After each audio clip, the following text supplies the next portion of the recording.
Gênesis 5, versículos 21 a 24.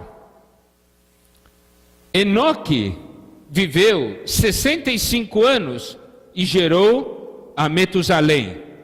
Andou Enoque com Deus. E depois que gerou a Metusalém, viveu 300 anos e teve filhos e filhas. Todos os dias de Enoque foram 365 anos. Andou Enoque com Deus e já não era, porque Deus o tomou para si. Preste atenção aqui, amados irmãos. A gente vê, Enoque foi arrebatado. Mas preste atenção, Enoque viveu 65 anos e gerou a Metusalém. Andou Enoque com Deus. Quando foi que Enoque começou a andar com Deus? Depois que ele se tornou pai. Novamente nós vemos a questão da experiência de ser pai como algo intimamente relacionado com Deus, também em ter experiências com Deus. Enoque, depois que teve esse filho, ele passou a andar com Deus, porque ele viu algo. Agora eu sou pai. E agora vamos ver mais uma experiência. Versículos 28 e 29. Lameque viveu 182 anos e gerou um filho. Pôs-lhe o nome de Noé, dizendo: este nos consolará dos nossos trabalhos e das fadigas de nossas mãos nessa terra que o Senhor amaldiçoou. Então, amados irmãos, nós podemos ver que essa terra é uma terra amaldiçoada. Mas nessa terra amaldiçoada, nós geramos filhos. Geramos filhos não para pertencer a essa terra amaldiçoada. Nós geramos filhos para que ele seja o consolo. Esse filho era Noé. Tá certo? Aqui diz: Lameque viveu 182 anos e gerou um filho. Pôs-lhe o nome de Noé, dizendo: este nos consolará dos nossos trabalhos e das fadigas de nossas mãos, nessa terra que o Senhor amaldiçoou. E aí, Gênesis capítulo 6,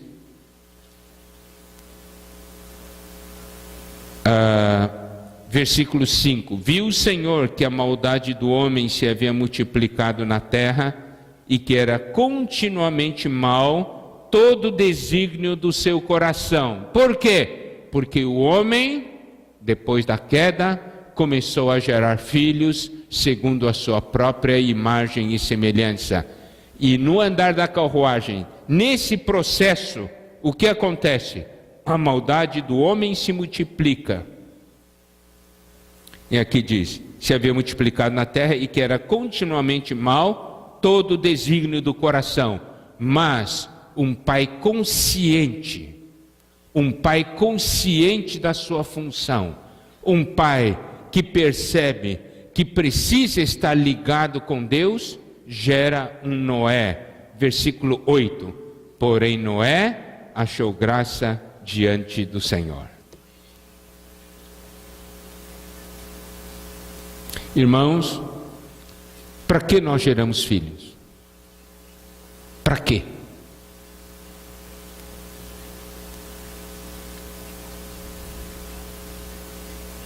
Eu disse, irmãos, que eu ia falar de uma maneira bastante forte, porque nós temos que arrancar, tem uma raiz em nós, que é uma raiz inadequada, e essa raiz precisa ser arrancada. Vocês concordam comigo? Eu posso continuar a arrancar? Bom, Nós vemos o que é gerar um filho e estar ligado com Deus. Olha essa experiência. Adão primeiro falou que adquiriu um varão com auxílio do Senhor. Depois Enos nasce um filho, a ele e nasce um filho. Daí se começou a invocar o nome do Senhor. Daí nós temos Enoque, que gerou um filho e passou a andar com Deus. E nós temos Lameque, que gerou um filho, e esse filho foi um consolo para Deus e para os homens. Agora uma pergunta: que mudança teve na sua filha, na sua vida, quando o seu filho nasceu?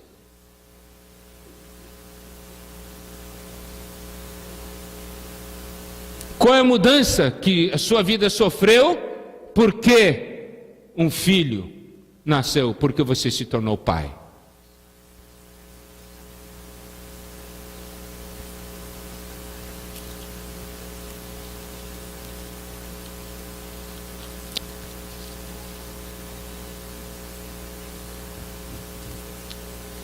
Gênesis 49.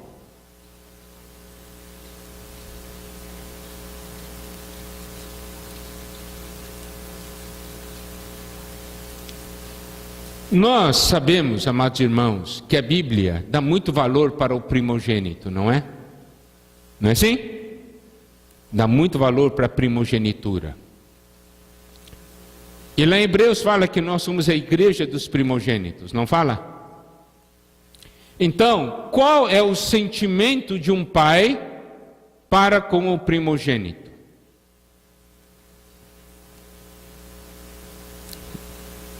Gênesis 49, 3. Rubem, tu és o meu primogênito, minha força e as primícias do meu vigor, o mais excelente em altivez e o mais excelente em poder. E nós sabemos também de uma coisa que é bastante importante, ligado à questão da primogenitura.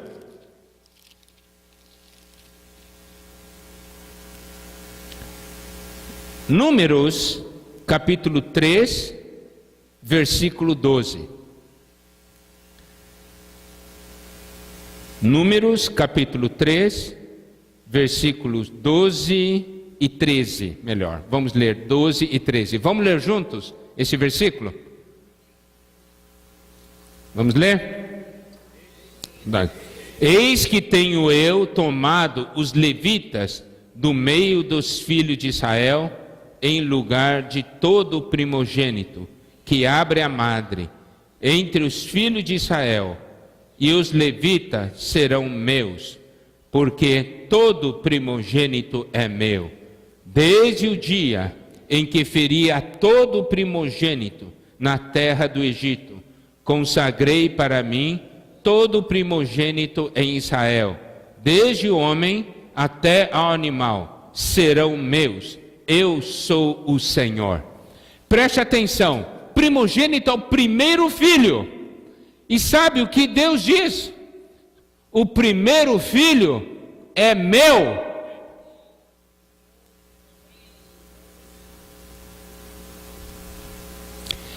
Primogênito é meu. Na sua experiência humana, quando tem o primeiro filho, você tem que dizer, esse é do Senhor. Não é meu, é do Senhor. Aí, perceba a sua responsabilidade. Aqui há uma vida que pertence ao Senhor, é do Senhor, e você está cuidando dele. Não é seu, é do Senhor. Você está cuidando para o Senhor.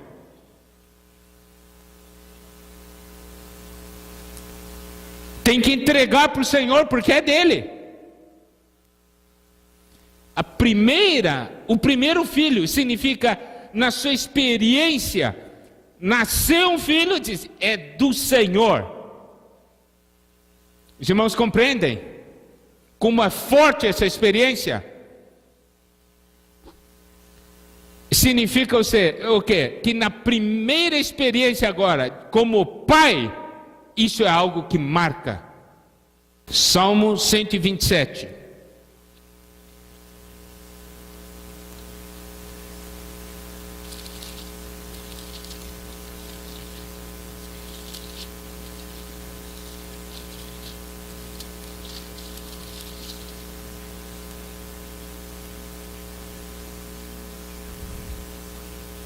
Versículos 3 a 5. Herança do Senhor são os filhos, o fruto do ventre, seu galardão. Como flechas na mão do guerreiro, assim os filhos da mocidade. Feliz o homem que enche deles a sua aljava, não será envergonhado quando pleitear com os inimigos à porta. Herança do Senhor são os filhos. Está vendo? Novamente a questão dos filhos, diretamente ligado ao Senhor. Fruto do ventre, seu galardão. Como flechas na mão do guerreiro, assim os filhos da mocidade. Preste atenção, amados irmãos, essa porção da palavra mostra que os nossos filhos são como flechas na mão do guerreiro. E feliz o homem que enche deles a sua aljava, não será envergonhado quando pleitear com os inimigos à porta. Isso é uma percepção, esses versículos nos dão uma percepção.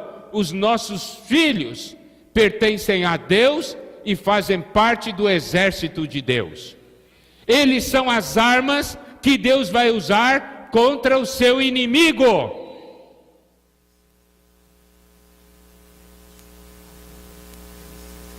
Eles nasceram não para serem prisioneiros do inimigo. Eles pertencem a Deus e eles fazem parte do exército de Deus. Essa questão de ser uma flecha, e feliz o homem que enche deles a sua aljava, isso significa o quê? Se um casal tem um filho, tudo bem. Tem dois, tenho dois, tenho duas flechas. Se tem três, tenho três flechas. Se tem quatro, tenho quatro flechas. E quando eu luto contra o inimigo, eles estão juntos comigo. Estão juntos comigo. E não somente isso, olha só. Essa porção nós podemos ver Isaías 49.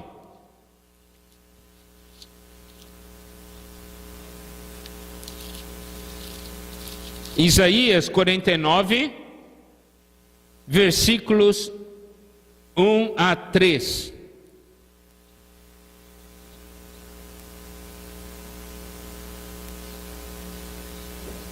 Olhando o significado espiritual de uma flecha.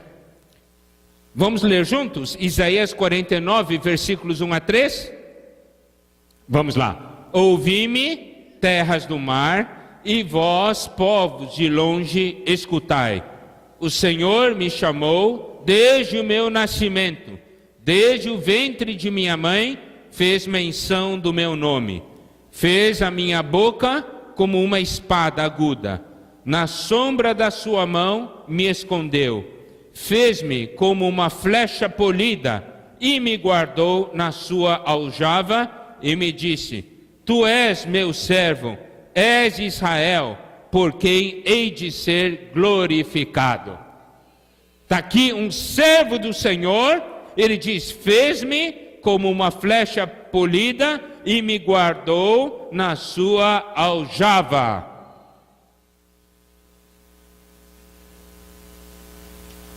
Voltando para Salmo 127, o versículo 4 diz: como flecha nas mãos do guerreiro, assim os filhos da mocidade.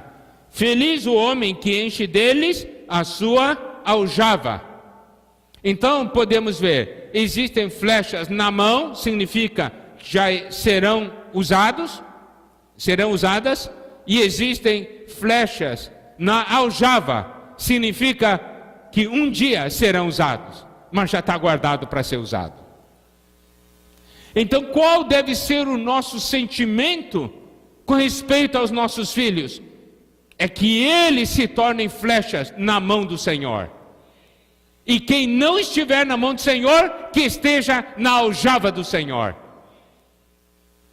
Se Deus não usá-lo hoje, que o Senhor possa usá-lo amanhã.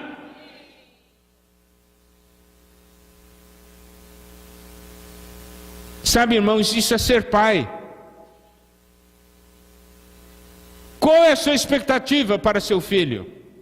Tornar-se um homem famoso, rico, poderoso, sem Deus? Ou a sua expectativa? Eu quero que ele seja um servo de Deus, uma pessoa útil na mão de Deus, alguém que faça diferença, não é? Irmãos, qual é a nossa expectativa? E que nós estamos fazendo para alcançar essa expectativa? Se eu não faço nada, o que vai acontecer com ele?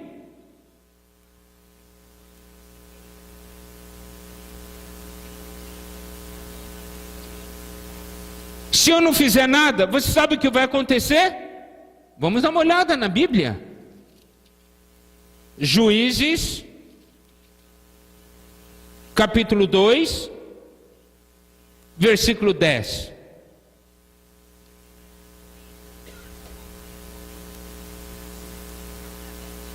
Juízes, capítulo 2, versículo 10.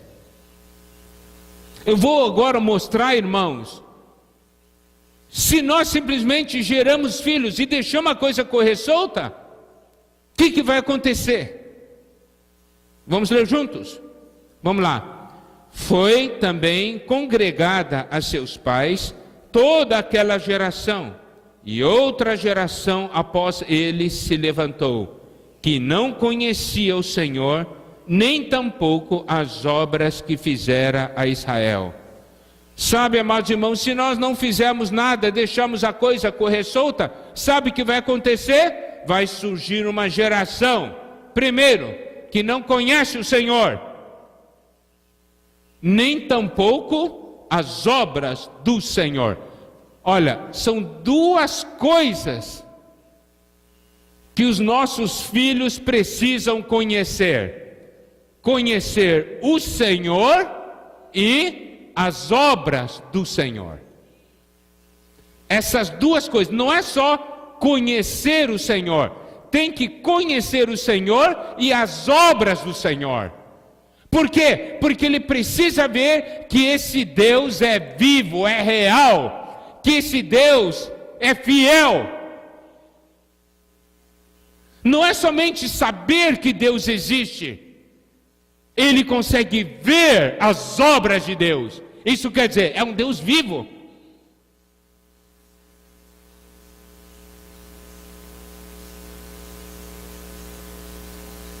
Ali em Israel se levantou uma geração que não conhecia o Senhor, nem tampouco as obras que fizera.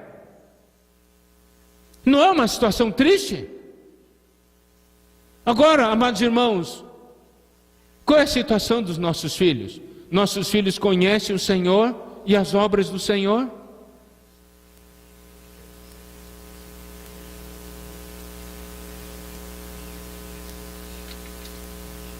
Salmo 74.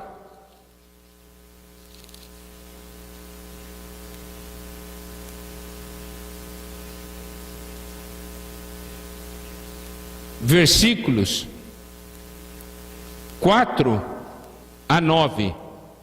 Vamos ler essa porção, irmãos, porque essa porção é uma porção extremamente forte. Ontem nós abordamos parte dessa porção com os jovens. Salmo 74, versículos 4 a 9. Vamos ler? Os teus adversários bramam no lugar das assembleias e alteiam os seus próprios símbolos. Parecem-se com os que brandem machado no espesso da floresta. E agora a todos esses lavores de entalhe quebram também com machados e martelos.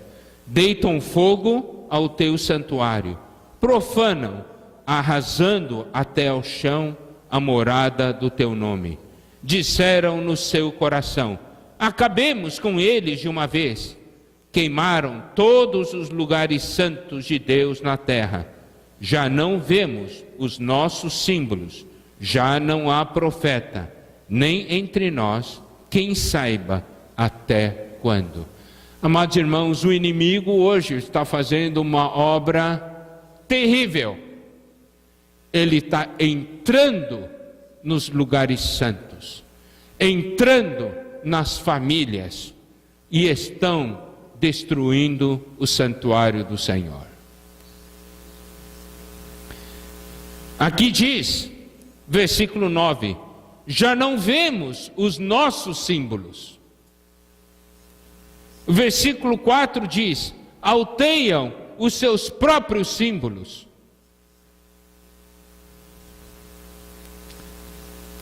Vamos ler livro de Números,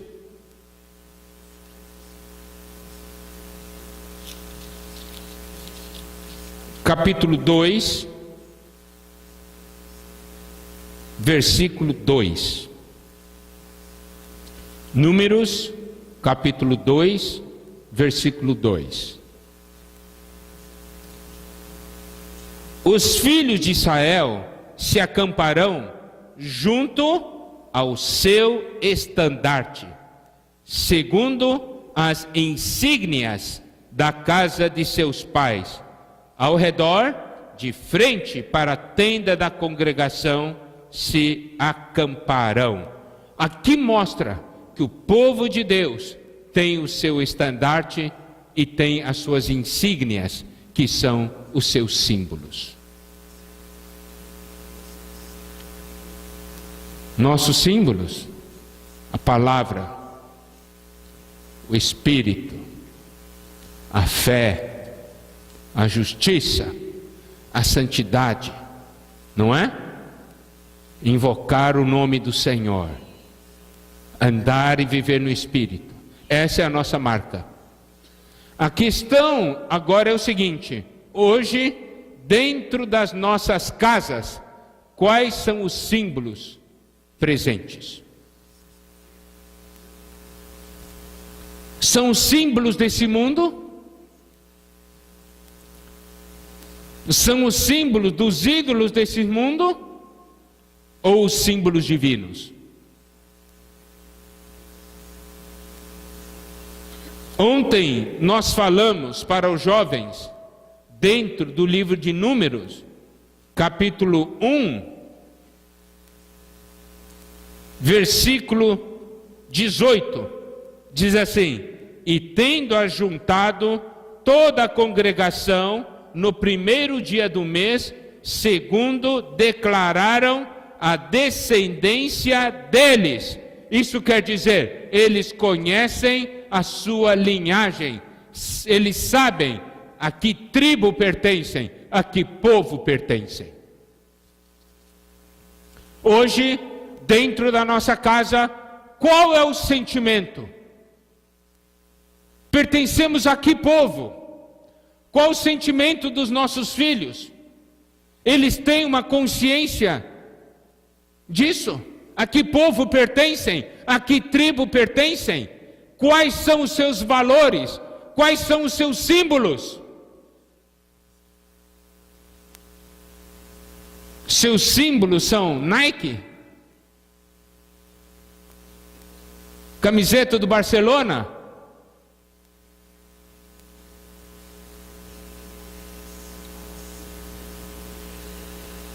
Apple? Quais são os símbolos? Sabem a que povo pertencem?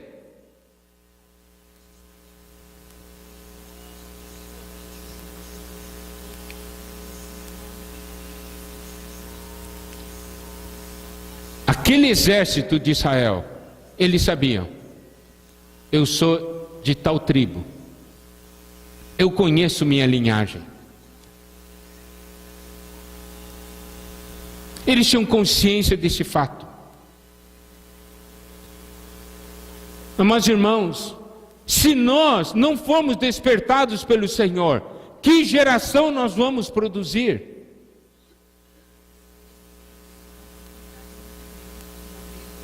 Primeira Pedro, capítulo 1.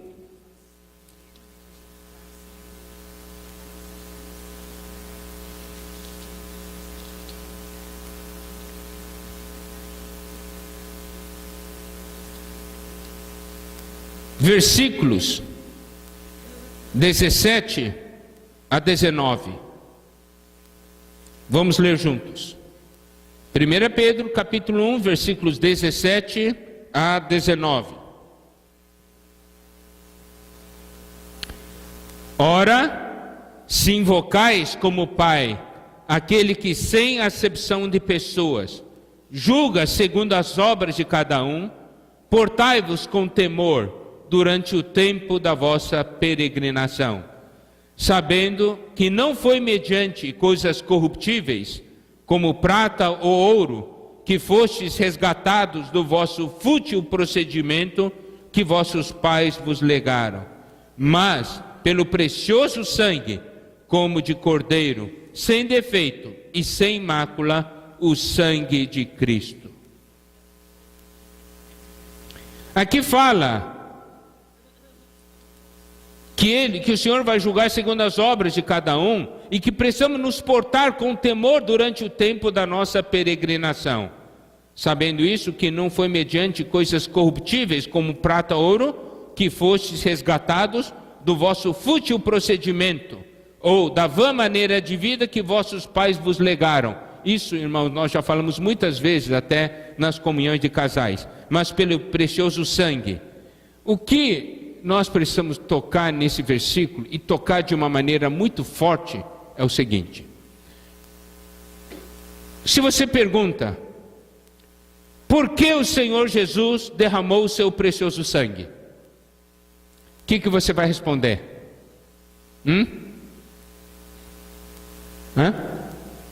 Por que o Senhor derramou o seu sangue? Para nos lavar dos nossos pecados, não é? Perdoar os nossos pecados, não é verdade, irmãos? Esse é a primeira resposta que vem. Mas aqui está dizendo o quê? Por que ele derramou o seu sangue? Isso. Para nos resgatar do fútil procedimento ou da vã maneira de vida que nossos pais nos legaram. Você tem que odiar essa maneira como você está vivendo hoje, como você odeia o pecado.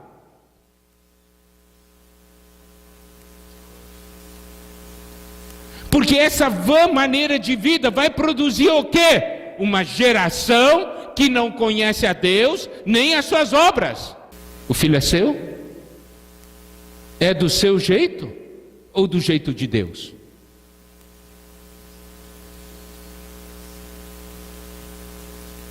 Você não quer receber ajuda? Você quer que seu filho se perca?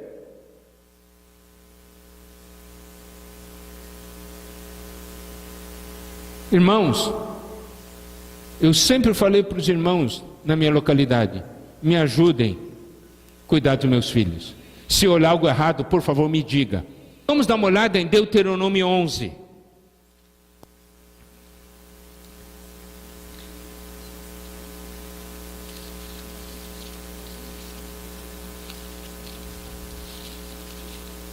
Deuteronômio 11.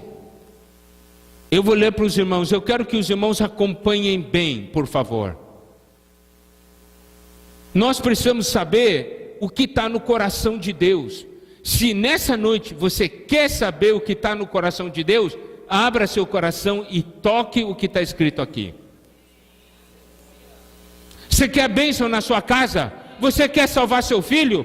Preste atenção ao que vai ser falado aqui. Amarás, pois, o Senhor teu Deus, e todos os dias guardarás os seus preceitos, os seus estatutos, os seus juízos e os seus mandamentos. Preste atenção agora no versículo 2. Considerai hoje, não falo com os vossos filhos, que não conheceram, nem viram a disciplina do Senhor vosso Deus. Nessa noite Deus está falando, o que eu vou falar agora não é para os seus filhos, porque eles não conheceram nem viram a disciplina do Senhor. Ele diz assim, considerai a grandeza do Senhor, a sua poderosa mão e o seu braço estendido, e também os seus sinais, as suas obras, que fez no meio do Egito a Faraó, rei do Egito, e a toda a sua terra, e o que fez ao exército do Egito, aos seus cavalos e aos seus carros, fazendo passar sobre eles as águas do Mar Vermelho, quando vos perseguiam, e como o Senhor os destruiu até o dia de hoje, e o que fez no deserto até que chegastes a este lugar, e ainda o que fez a Datã e a Abirão, filhos de Eliabe, filho de Ruben, como a terra abriu a boca e os tragou, e bem assim a sua família, suas tendas e tudo o que o seguia no meio de todo Israel, porquanto os vossos olhos são os que viram todas as grandes obras que fez o Senhor. Aqui o Senhor está falando o seguinte, eu não estou falando com seus filhos, eu estou falando com vocês que viram as minhas grandes obras. Estou falando com vocês que conheceram a grandeza do Senhor, sua poderosa mão, o seu braço estendido. E tudo o que aconteceu, amados irmãos, vocês viram ou não viram o Senhor? Viram ou não viram o seu grande poder? Viram ou não viram o que Ele fez para salvá-los? Então, o Senhor disse, eu estou falando com vocês que viram.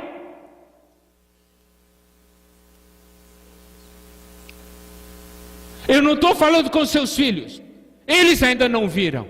Eles ainda não tiveram experiência, mas vocês tiveram. E aí, por que o Senhor está falando assim? Versículo 18. Ponde, pois, estas minhas palavras no vosso coração e na vossa alma, atai-as por sinal na vossa mão, para que estejam por frontal entre os olhos. Ensinai-as a vossos filhos, falando delas sentados em vossa casa e andando pelo caminho, e deitando-vos e levantando-vos, escrevei-as nos umbrais de vossa casa e nas vossas portas, para que se multipliquem os vossos dias e os dias de vossos filhos na terra, que o Senhor, sob juramento, prometeu dar a vossos pais, e sejam tão numerosos como os dias do céu acima da terra. Sabe o que o Senhor está falando? Você tem que contar para os seus filhos quem sou eu e o que eu fiz na sua vida. Sabe qual é o grande problema, amados irmãos? É que nós ficamos passando doutrina para os nossos filhos. Eles têm que conhecer o que Deus fez em você. Você tem que falar para ele as maravilhas que o Senhor operou na sua vida.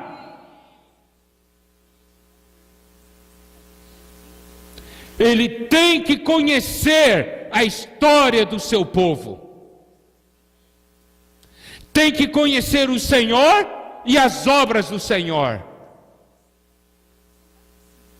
Ali, no caso do povo de Israel, eles tinham que falar do que o Senhor fez no meio do Egito para tirá-los de lá. E tudo que o Senhor fez no deserto. Os seus filhos conhecem o que o Senhor fez na sua vida? Você já contou para ele o poder desse Deus? Você já falou para ele como esse Deus é vivo? Ou você não tem tempo?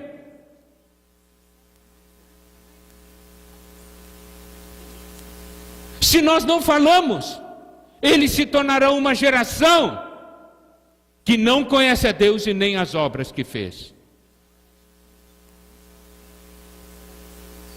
A história da salvação da sua família, a sua experiência diária com o Senhor, eles têm que conhecer. Hoje, à tarde, eu estava tendo comunhão, hoje meio-dia, com os irmãos que são empresários. Contei várias histórias. Algumas que eu passei, outras que meu pai passou, outras que meu avô passou. Por que eu sei? Porque me contaram. Gastaram tempo comigo. Falaram para mim como esse Deus é vivo e verdadeiro. Que eu podia confiar nesse Deus. Que eu podia seguir esse Deus. Que Ele iria cuidar de mim. Eu contei para os meus filhos essas histórias também. Não é o que o Senhor diz aqui?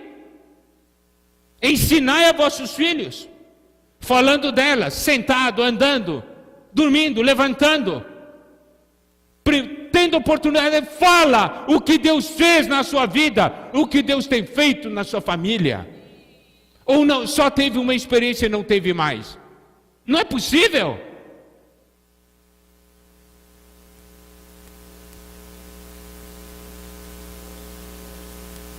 Deuteronômio, capítulo 6, versículos 5 a 9, também fala disso. Amarás, pois, o Senhor teu Deus de todo o teu coração, de toda a tua alma e de toda a tua força. Essas palavras que hoje te ordeno estarão no teu coração. Tu as inculcarás a teus filhos, e delas falarás, assentado em tua casa, andando pelo caminho, ao deitar-se e ao levantar-te. Também as atarás como sinal na tua mão, e te serão por frontal entre os olhos, e as escreverás nos umbrais da tua casa, nas tuas portas.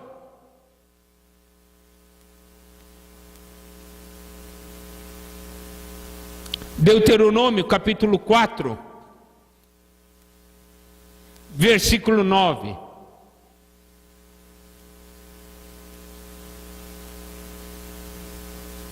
Vamos ler juntos? Deuteronômio 4, versículo 9, tá bem? Vamos ler. Tão somente guarda-te a ti mesmo e guarda bem a tua alma, que te não esqueças daquelas coisas que os teus olhos têm visto, e se não apartem do teu coração todos os dias da tua vida, e as farás saber a teus filhos e aos filhos dos teus filhos. Olha a história para o seu netinho. Não é contar a história do lobo mau, Chapeuzinho Vermelho, é contar a sua história com Deus. Contar para ele a história de sua família com Deus. Fará saber a teus filhos e aos filhos dos seus filhos. É sua obrigação como pai.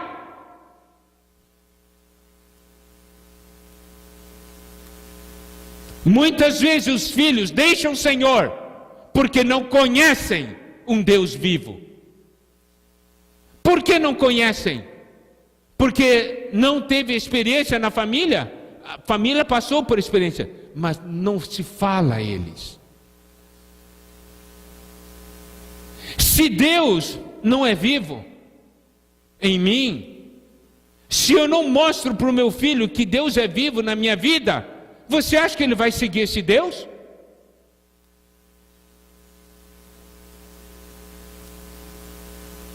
Por isso nós vamos compreender Salmo 78.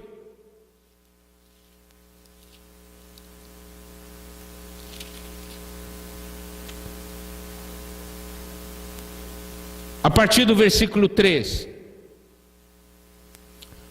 Outra coisa, amados irmãos, se não tem experiência, é hora de buscar experiência.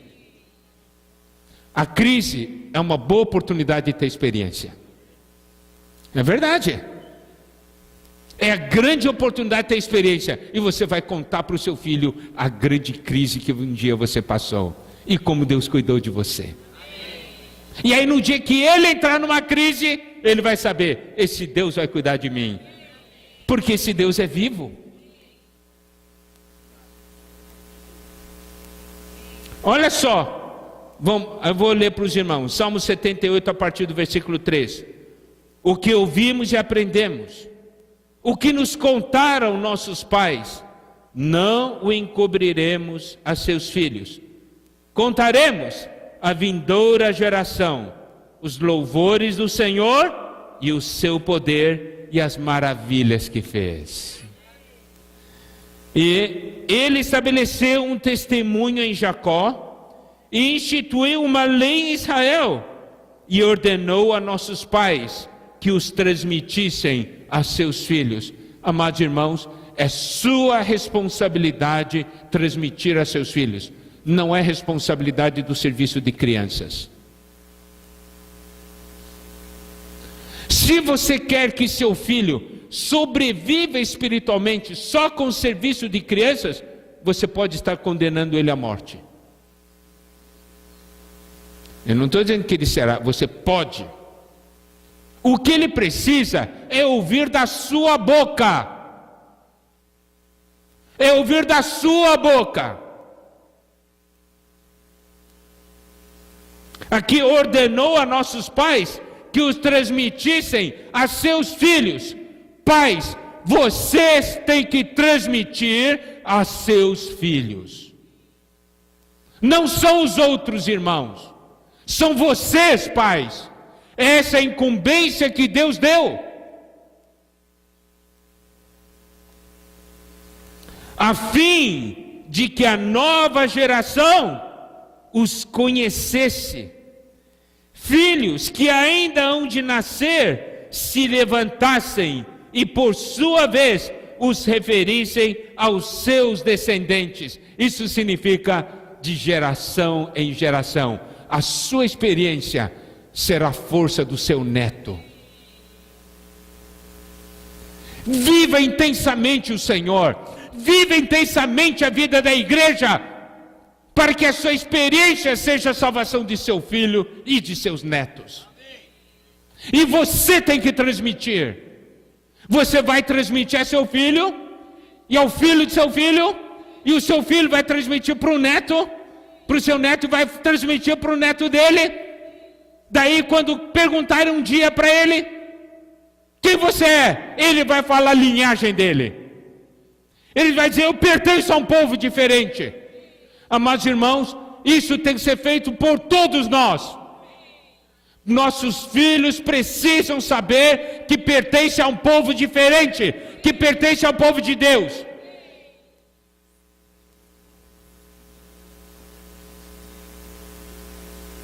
Nós temos responsabilidade. O seu testemunho é importante. Porque se você não der esse testemunho, você vai fazer filhos de outros tropeçarem.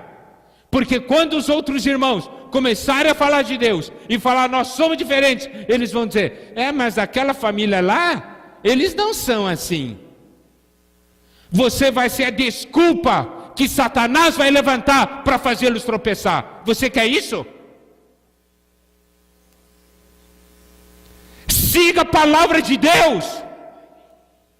Não tente criar sua própria tradição, a vã maneira de vida. O Senhor morreu para nos resgatar disso.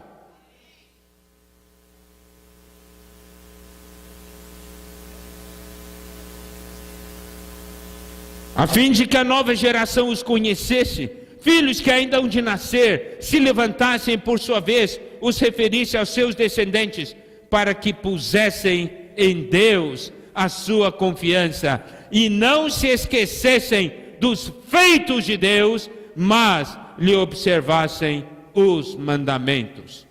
Versículo 8, e que não fossem como seus pais, geração obstinada e rebelde, geração de coração inconstante, e cujo espírito não foi fiel a Deus. Olha, se nós não fizermos isso aí, vai ser algo terrível, amados irmãos. Para concluir,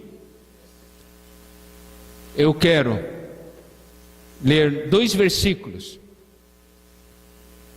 que são uma oração.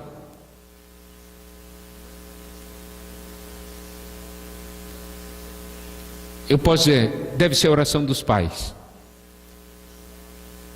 Salmo 71, versículos 17 e 18.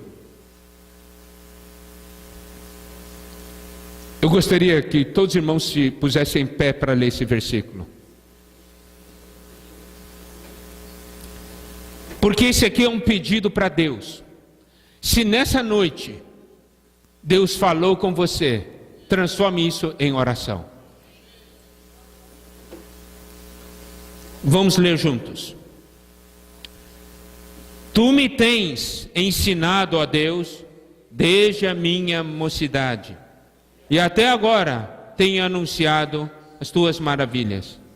Não me desampares, pois, ó Deus, até a minha velhice e as cãs, até que eu tenha declarado à presente geração a tua força e às vindouras o teu poder. Sabe o que é essa oração?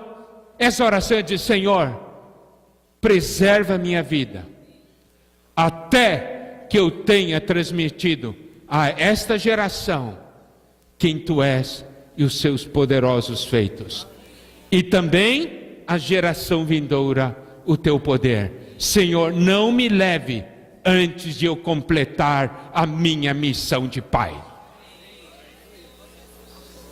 Amém? Vamos ter um minuto de oração. Se o Senhor falou com você essa noite, se o Senhor falou com você essa noite, fale agora com Ele, como uma reação ao falar de Deus. E que o Senhor abençoe a todos nós.